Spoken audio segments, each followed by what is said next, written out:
तो ऐसे ही हमारी जो कर्मवीर कविता है, इसमें से हम जब कविता पढ़ते हैं उसके अंदर क्या ये हमें सब कुछ पता होना चाहिए, क्योंकि जो प्रश्न आता है बनता है वो इसके जो इसका सारांश होता है उसी के अंदर से ये हमारा प्रश्न बनता है। तो इस कविता का सारांश आपको पढ़ना होगा, कविता पूरी पढ़नी होगी, ठीक है। जैसे मैंने आपको प्रश्न बना के बताए हैं, ऐसे ही इसमें से प्रश्न आप खुद बनाओगे और खुद उसका आंसर फाइंड आउट करोगे, ठीक है। जैसे लास्ट जो इसका है पैराग्राफ है, जो इसका पंक्तियां दी गई हैं, लास्ट पंक्तियां पेज नंबर 2 पर, काम को आरंभ करके यूं ही नहीं छोड़ते, सामना करके नहीं जो भूलकर मुंह मोड़ते, जो गगन के फूल बातों से प्रीता नहीं तोड़ते, है ना।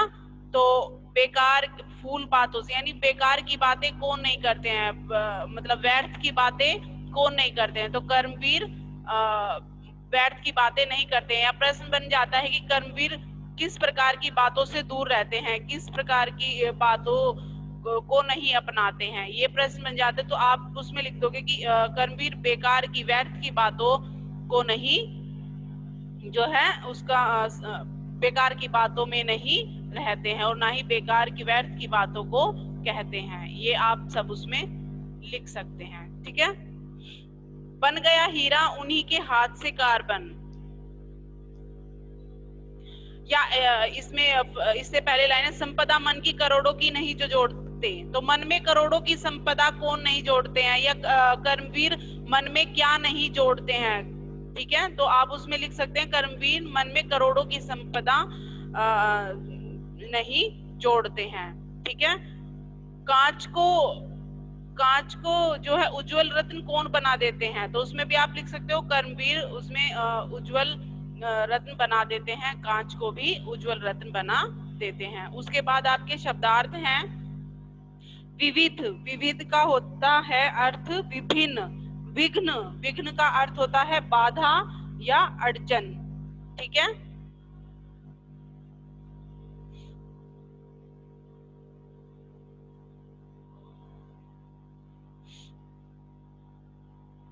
ठीक है। उसके बाद तम, तम का अर्थ होता है अंधकार, तम का क्या अर्थ होता है, अंधकार। भयदायिनी, भयदायिनी का अर्थ होता है डरावनी। वृथा, वृथा का अर्थ होता है बेकार, व्यर्थ। संपदा, संपदा का अर्थ होता है धन दौलत संपत्ति, ठीक है। उसके बाद हमारा जो व्याकरण का भाग है उसमें दिया है रचना और उत्पत्ति के आधार पर शब्द रचना। तो रचना के आधार पर शब्द, पहले तो हम यही पढ़ेंगे कि शब्द क्या होते हैं, है ना। वर्णों के मेल से जो समूह बनता है, सार्थक समूह बनता है, उनको हम शब्द कहते हैं। जैसे कलम, कलम का जमा ला जमा मा, तो ये का ला मा क्या हो गए, तो वर्ण हो गए हमारे। इनको जोड़कर जो हमने शब्द बनाया क्या बना, कलम, ठीक है। शब्दों का वर्गीकरण कई आधारों पर किया जाता है, रचना के आधार पर और उत्पत्ति के आधार पर। रचना के आधार पर इसके कितने भेद होते हैं, 3, रूढ़, यौगिक, योग रूढ़, ठीक है। रूढ़ शब्द क्या होते हैं, जिनके हम खंड नहीं कर सकते, ठीक है। जैसे फूल, चांद, है ना, सूर्य, इनके हम खंड नहीं कर सकते, तो ये हमारे रूढ़ शब्द हैं। यौगिक शब्द क्या होते हैं, जिनके हम खंड कर सकते हैं, और खंड करने पर दोनों का अलग अलग अर्थ निकलता है। जैसे विद्यालय,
अभी मेरी आवाज आ रही है ना आपको?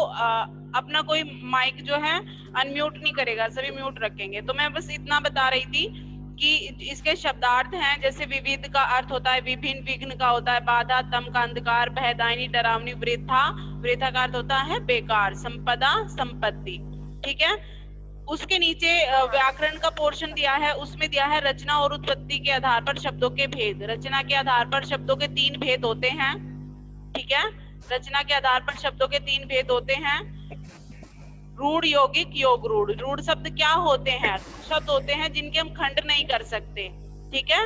रूढ़ शब्द क्या होते हैं? जिनके हम खंड नहीं कर सकते, जैसे सूर्य, फूल, चांद, इनके हम टुकड़े नहीं कर सकते हैं। तो दैट मीन्स ये क्या है? रूढ़ शब्द है। उसके बाद आता है यौगिक शब्द। यौगिक शब्द क्या होते हैं? जिनके हम खंड तो करते हैं लेकिन उनका अर्थ अलग अलग निकलता है। खंड करने पर उनका अर्थ अलग अलग निकलता है। जैसे विद्यालय, विद्या जमा आलय, विद्या का अर्थ हो गया शिक्षा और आलय का अर्थ हो गया घर, लेकिन दोनों को जो हमने जोड़ा तो एक बना विद्यालय। विद्यालय का अलग, ठीक है। उसके बाद जैसे रसोई घर, रसोई जमा घर, ठीक है, तो उसे एक यौगिक शब्द बना रसोई घर। ठीक है। ऐसे योग रूढ़ होते हैं। योग रूढ़ यौगिक शब्द होते हैं, लेकिन जो उनका हम अर्थ निकालते हैं वो किसी खास तीसरे विशेष के लिए जाता है ना। जैसे पंकज, पंख जमा जा, कीचड़ में जन्मा जैसे कमल, तो ये हमारा कौन सा शब्द हो गया? योग रूढ़। ठीक है।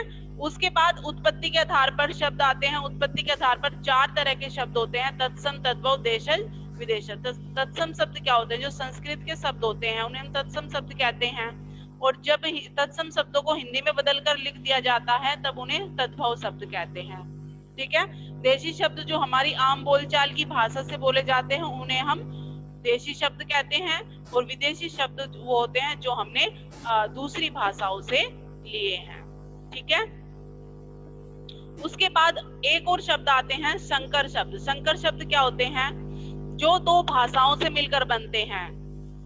जैसे रेलगाड़ी, रेल किसका शब्द है? का, अंग्रेजी का, और गाड़ी हिंदी का, तो 2 भाषाएं मिलकर एक शब्द बना रेलगाड़ी। तो दैट मीन्स ये हमारा कौन सा शब्द है?